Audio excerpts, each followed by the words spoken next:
ಸನಾತನ ಹಿಂದೂ ಧರ್ಮಕ್ಕೆ ಸನಾತನ ಹಿಂದೂ ಧರ್ಮಕ್ಕೆ ಜೈ ಶ್ರೀರಾಮ್ ಜೈ ಶ್ರೀರಾಮ್ ಜೈ ಶ್ರೀರಾಮ್ ಜೈ ಶ್ರೀರಾಮ್ ಭಾರತ್ ಮಾತಾ ಕಿ ಜೈ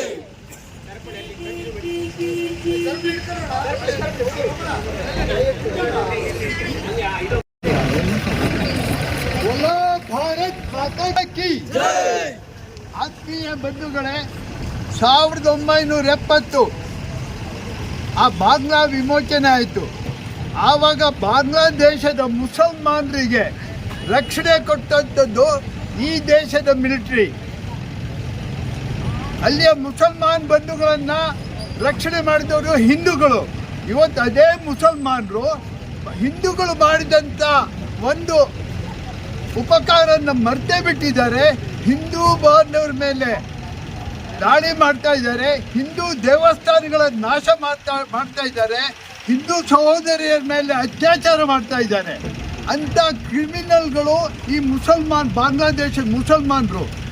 ಆ ಬಾಂಗ್ಲಾದೇಶದಲ್ಲಿರುವ ನಮ್ಮ ಹಿಂದೂಗಳಿಗೆ ನಾವು ನಿಮ್ಮ ಜೊತೆ ಇದ್ದೀವಿ ಅಂತ ನಾವಿವತ್ತು ಒಕ್ಕರಲ್ಲಿಂದ ಹೇಳೋಣ. ಅವತ್ತು ಏನು ಮುಸಲ್ಮಾನರಿಗೆ ಒಂದು ನಾವು ರಕ್ಷಣೆ ಕೊಟ್ವಿ, ಬಾಂಗ್ಲಾ ಉದಯ ಕಾರಣ ಆಗಿದ್ದು ನಾವು.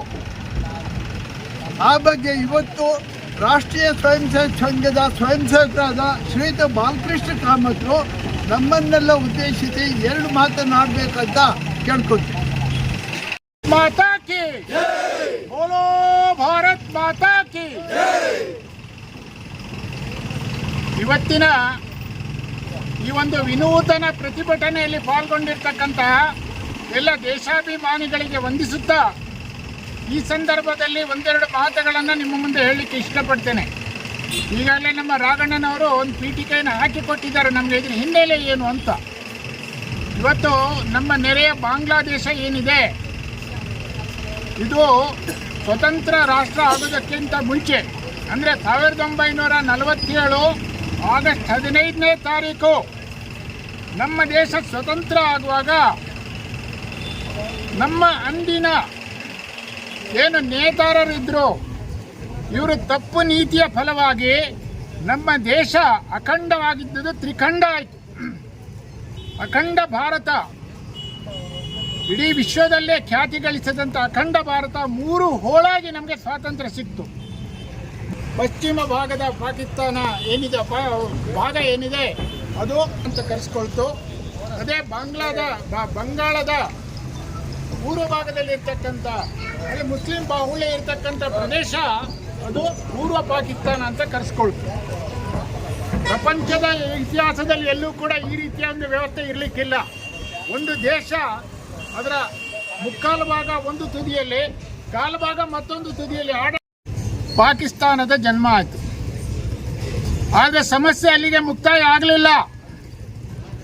ನಮ್ಮ ದೇಶ ಇಬ್ಬಾಗ ಆಗುವಾಗ 3 ಭಾಗ ಆಗುವಾಗ ಅಲ್ಲಿ ವಾಸ ಮಾಡ್ತಾ ಇದ್ದಂತಹ ಹಿಂದೂಗಳ ಮೇಲೆ ಇನ್ನಿಲ್ಲದಂತಹ ಅತ್ಯಾಚಾರ ಅನಾಚಾರ ನಡೀತು.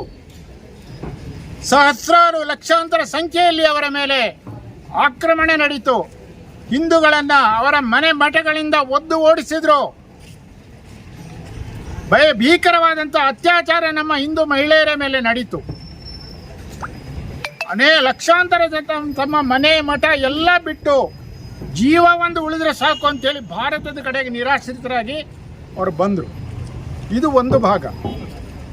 ಹಾಗಾದರೆ ಈ ಬಾಂಗ್ಲಾದೇಶ ಎಲ್ಲಿಂದ ಹುಟ್ಕೊಳ್ತು ಅನ್ನೋ ಪ್ರಶ್ನೆಯನ್ನು ನಾವು ಕೇಳಬೇಕು. ಪಶ್ಚಿಮ ಪಾಕಿಸ್ತಾನದ ಒಂದು ಸರ್ವಾಧಿಕಾರಿ ಆಡಳಿತದ ಅಡಿಯಲ್ಲಿ ಬಾಂಗ್ಲಾದಲ್ಲಿರ್ತಕ್ಕಂಥ ಅಲ್ಲಿಯ ನಿವಾಸಿಗಳಿಗೆ ನಮಗೆ ಪಕ್ಷಪಾತ ಧೋರಣೆಯವರು ಅನುಸರಿಸ್ತಾ ಇದ್ದಾರೆ, ನಮಗೆ ನ್ಯಾಯ ಸಿಗ್ತಾ ಇಲ್ಲ ಅಂತ ಹೇಳಿ ಅವರಿಗೆ ಅನ್ನಿಸ್ಲಿಕ್ಕೆ ಶುರುವಾದಾಗ ಅಲ್ಲೂ ಒಂದು ರೀತಿಯ ದೊಡ್ಡ ಹೋರಾಟದ ಕಿಚ್ಚು ಹಚ್ಕೊಳ್ತು. ಅದರ ನೇತೃತ್ವವನ್ನು ಅಂದಿನ ಅಲ್ಲಿಯ ಮುಖಂಡರು ಶೇಖ್ ಮುಜೀಬುರ್ ರೆಹಮಾನ್ ಅಂತ ಹೇಳಿ ಅವರು ವಹಿಸ್ಕೊಂಡ್ರು. ಪಶ್ಚಿಮ ಪಾಕಿಸ್ತಾನದ ವಿರುದ್ಧ ಹೋರಾಟ ನಡೀತು. ಸ್ವಾತಂತ್ರ್ಯ ಅಂದರೆ ಬಾಂಗ್ಲಾ ವಿಮೋಚನಾ ಚಳವಳಿ, ನಮಗೆ ಪ್ರತ್ಯೇಕ ರಾಷ್ಟ್ರ ಬೇಕು, ಈ ಪಾಕಿಸ್ತಾನದ ಆಳ್ವಿಕೆಯಲ್ಲಿ ನಮಗೆ ನ್ಯಾಯ ಸಿಗೋದಿಲ್ಲ ಅಂತ ಹೇಳಿ ಅವರು ಹೋರಾಟವನ್ನು ಪ್ರಾರಂಭ ಮಾಡಿದರು. ಆಗ ನಮ್ಮ ದೇಶವನ್ನು ಆಳ್ತಾ ಇದ್ದಂತಹ ಪ್ರಧಾನಿ ಇಂದಿರಾ ಗಾಂಧಿಯವರು ಬಾಂಗ್ಲಾ ವಿಮೋಚನೆಗೆ ನಮ್ಮ ಸೈನಿಕರನ್ನು ಕಳಿಸಿ ಆ ಬಾಂಗ್ಲಾದೇಶದ ಸ್ಥಾಪನೆ ಆಗಲಿಕ್ಕೆ ಕಾರಣಕರ್ತರಾದರು. ಇದು ಇತಿಹಾಸದ ಮತ್ತೊಂದು ಭಾಗ. ಈಗ ನಡೀತಾ ಇರುವಂಥದ್ದು 3ನೇ ಅಧ್ಯಾಯ. ಇದು ಅತ್ಯಂತ ಕರಾಳವಾದಂಥ ಅಧ್ಯಾಯ. ಮಾನವೀಯತೆಯ ವಿರುದ್ಧ ನಡೆಯತಕ್ಕಂಥ ಒಂದು ಘೋರ ಅನ್ಯಾಯ, ಅನಾಚಾರ ಅಲ್ಲಿ ನಡೀತಾ ಇದೆ. ಇದಕ್ಕೆ ಕಾರಣ ಏನು ಅಂತ ನಾವು ಕೇಳ್ಕೊಳ್ಬೇಕು. ಅಲ್ಲಿ ಕಳೆದ 15 ವರ್ಷಗಳಿಂದ ಆಡಳಿತ ನಡೆಸ್ತಾ ಇದ್ದಂತಹ ಶೇಖ್ ಮುಜಿಬುರ್ ರೆಹಮಾನ್ ಅವರ ಸುಪುತ್ರಿ ಶೇಖ್ ಹಸೀನಾ ಅವರು 15 ವರ್ಷದಿಂದಲೇ ಆಡಳಿತ ಪ್ರಜಾಸತ್ತಾತ್ಮಕವಾಗಿ ಚುನಾಯಿತವಾದಂಥ ಸರ್ಕಾರ ಅದು. ಭಾರತದ ಪರವ ಅವರು ನಿಲುವನ್ನು ಹೊಂದಿದ್ರು.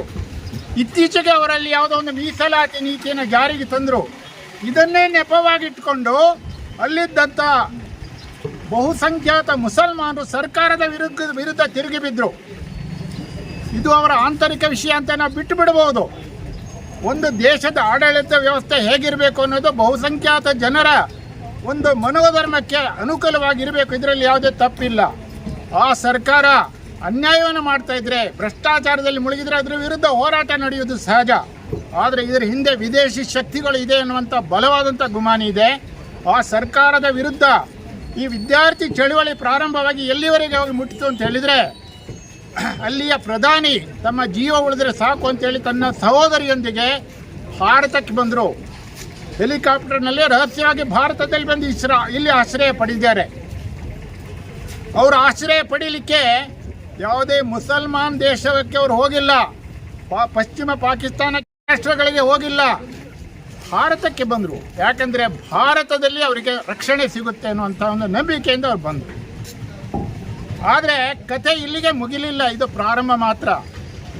ಅಲ್ಲಿರ್ತಕ್ಕಂಥ ಈ ವಿದ್ಯಾರ್ಥಿ ಚಳವಳಿ ದಿಕ್ಕು ತಪ್ಪು ಹಿಂಸಾತ್ಮಕ ರೂಪವನ್ನು ತಳೆದು ಬಾಂಗ್ಲಾದೇಶದಲ್ಲಿರ್ತಕ್ಕಂತಹ ಅಲ್ಪಸಂಖ್ಯಾತ ಹಿಂದೂಗಳ ಮೇಲೆ ನಿರಂತರವಾಗಿ ದಾಳಿಯನ್ನು ಮಾಡ್ತಾ ಅವರ ಮನೆಗಳಿಗೆ ಬೆಂಕಿ ಕೊಡೋದು, ಹಿಂದೂ ಮಹಿಳೆಯರ ಮೇಲೆ ಅತ್ಯಾಚಾರ ಮಾಡುವಂಥದ್ದು, ತಂದೆಯ ಎದುರಿಗೆ ಮಗಳ ಮೇಲೆ ಅತ್ಯಾಚಾರ, ತಂದೆಯ ಕಣ್ಣೆದುರಿಗೆ, ಗಂಡನ ಎದುರಿಗೆ ಅವನ ಪತ್ನಿಯ ಮೇಲೆ ಅತ್ಯಾಚಾರ, ತಂದೆಯ ಎದುರಿಗೆ ಅವನ ಮಗಳ ಮೇಲೆ ಅತ್ಯಾಚಾರ, ಈ ರೀತಿಯ ಒಂದು ಅತ್ಯಾಚಾರಗಳ ಸರಣಿ ನಡೆದು ಹಿಂದೂಗಳನ್ನಲ್ಲಿ ಹೊಡೆದು ಓಡಿಸ್ತಕ್ಕಂಥ ಒಂದು ಹೀನ ಕೃತ್ಯ ಪ್ರಾರಂಭ ಆಯಿತು.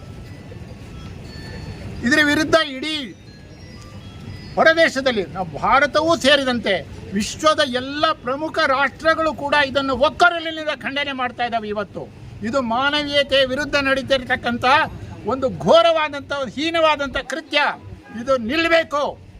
ಅಲ್ಲಿರ್ತಕ್ಕಂಥ ಅಲ್ಪಸಂಖ್ಯಾತ ಹಿಂದೂಗಳಿಗೆ ರಕ್ಷಣೆ ಸಿಗಬೇಕು ಅನ್ನುವಂಥ ಒಂದು ಒಕ್ಕೊರಲಿನ ಒತ್ತಾಯ ವಿಶ್ವಾದ್ಯಂತ ಎಲ್ಲ ರಾಷ್ಟ್ರಗಳು ಮಾಡ್ತಾ ಇರಬೇಕಾದ್ರೆ, ಭಾರತದಲ್ಲಿರ್ತಕ್ಕಂಥ ಈ ಒಂದು ಪ್ರತಿಭಟನೆ ಕೇವಲ ಯಾವುದೋ ಒಂದು ರಾಜಕೀಯ ಪಕ್ಷಕ್ಕೆ ಸಂಬಂಧಪಟ್ಟಿದ್ದಲ್ಲ ಅನ್ನೋದನ್ನು ನಾವು ಅರ್ಥ ಮಾಡ್ಕೊಳ್ಬೇಕು.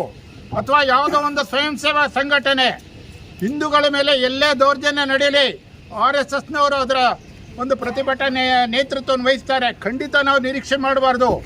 ಭಾರತದಲ್ಲಿರ್ತಕ್ಕಂಥ ಹಿಂದೂಗಳು ಮಾತ್ರ ಅಲ್ಲ, ಇಲ್ಲಿರ್ತಕ್ಕಂಥ ಮುಸಲ್ಮಾನರು ಕೂಡ ಈ ಹೋರಾಟದಲ್ಲಿ ಇವತ್ತು ನಮ್ಮ ಜೊತೆ ಕೈ ಜೋಡಿಸಬೇಕಾಗಿದೆ. ಯಾಕಂದರೆ ಯಾವುದೇ ಧರ್ಮ ಹಿಂಸಾಚಾರವನ್ನು ಉತ್ತೇಜಿಸುವುದಿಲ್ಲ, ಹಿಂಸಾಚಾರಕ್ಕೆ ಬೆಂಬಲ ಕೊಡುವುದಿಲ್ಲ. ಒಂದು ವೇಳೆ ಯಾವುದಾದ್ರೂ ಧರ್ಮ ಹಿಂಸಾಚಾರವನ್ನು ಬೆಂಬಲಿಸ್ತದೆ ಅಂತೇಳಾದರೆ ಅದು ಧರ್ಮವೇ ಅಲ್ಲ ಅಂತ ನಾವು ಘಂಟಾಘೋಷವಾಗಿ ಹೇಳಬೇಕಾಗಿದೆ.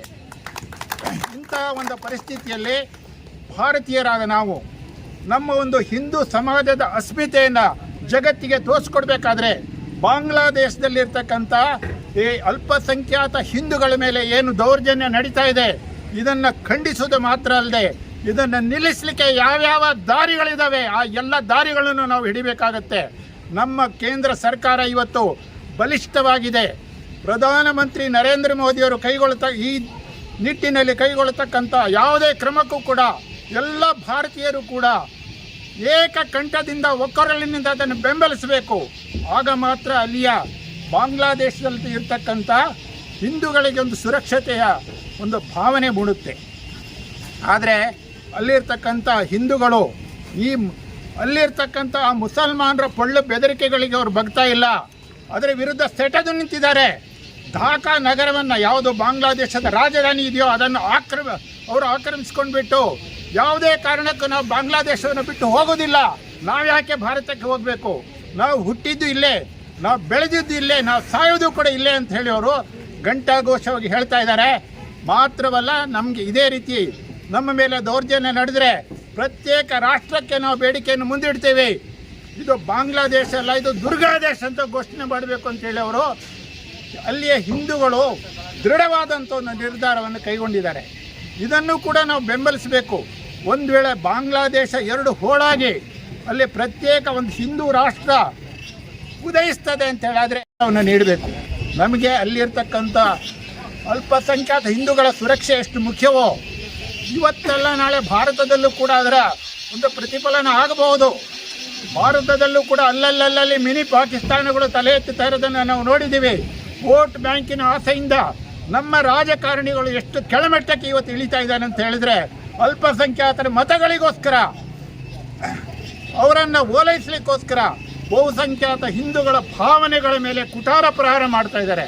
ಇದನ್ನು ನಿಲ್ಲಿಸಬೇಕಾದ್ರೆ ಇಲ್ಲಿರ್ತಕ್ಕಂಥ ಭಾರತೀಯರು, ಹಿಂದೂಗಳು ಒಗ್ಗಟ್ಟಾಗಿ ಎಲ್ಲ ನಮ್ಮ ಜಾತಿ ಮತ ಭೇದ ಇಲ್ಲದೆ ನಾವೆಲ್ಲ ಕೂಡ ಒಂದು ಸಮಾಜವಾಗಿ ಇದನ್ನು ಖಂಡಿಸಬೇಕು ಅನ್ನುವಂಥ ಒಂದು ಕರೆಯನ್ನು ಈ ಸಂದರ್ಭದಲ್ಲಿ ಕೊಡ್ತಾ, ಬಾಂಗ್ಲಾದೇಶದಲ್ಲಿ ಇರ್ತಕ್ಕಂಥ ಅಲ್ಲಿಯ ಮುಸಲ್ಮಾನರ ದೌರ್ಜನ್ಯಕ್ಕೆ ಒಳಗಾಗಿರ್ತಕ್ಕಂಥ ಎಲ್ಲ ಹಿಂದೂ ಸೋದರಿಯರ ಬಗ್ಗೆ, ಹಿಂದೂ ಬಾಂಧವರ ಬಗ್ಗೆ ನಮ್ಮ ತೀವ್ರ ಸಂತಾಪವನ್ನು ವ್ಯಕ್ತಪಡಿಸ್ತಾ ಇದರ ವಿರುದ್ಧ ಒಂದು ಬಲವಾದಂಥ ಒಂದು ಕ್ರಮವನ್ನು ನಮ್ಮ ಸರ್ಕಾರಗಳು ಕೈಗೊಳ್ಳಬೇಕು. ವಿಶ್ವ ಸಮುದಾಯ, ಮಾನವ ಸಮುದಾಯ ಇದಕ್ಕೆ ನೈತಿಕ ಬೆಂಬಲವನ್ನು ಸೂಚಿಸಬೇಕು ಅನ್ನುವಂಥ ಆಗ್ರಹವನ್ನು ನಿಮ್ಮೆಲ್ಲರ ಪರವಾಗಿ ಹೇಳ್ತಾ ನಮ್ಮ ಎರಡು ಮಾತುಗಳಿಗೆ ನಾನು ವಿರಾಮವನ್ನು ನೀಡ್ತೇನೆ. ಭಾರತ್ ಮಾತಾ ಕಿ ಜೈ. ಭಾರತ್ ಮಾತಾ ಕಿ ಸನಾತನ ಹಿಂದೂ ಧರ್ಮಕ್ಕೆ, ಸನಾತನ ಹಿಂದೂ ಧರ್ಮಕ್ಕೆ ಜೈ ಶ್ರೀರಾಮ್, ಜೈ ಶ್ರೀರಾಮ್, ಜೈ ಶ್ರೀರಾಮ್, ಜೈ ಶ್ರೀರಾಮ್. ಭಾರತ್ ಮಾತಾ ಕಿ